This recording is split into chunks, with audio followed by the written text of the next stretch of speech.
Cancer সহ বিভিন্ন রোগ নির্ণয়ে দেশে প্রযুক্তিগত অপ্রতুলতা রয়েছে। এতে রোগীরা বিদেশমুখী হচ্ছেন।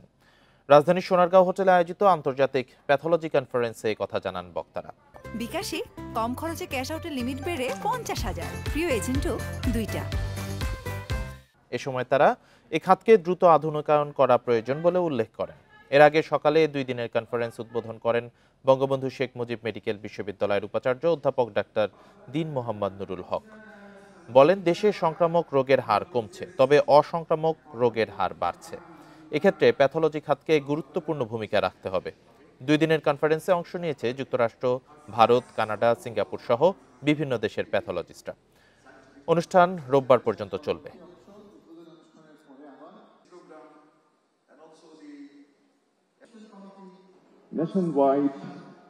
স্বাস্থ্য খাতে আমাদের অনেক অর্জন রয়েছে।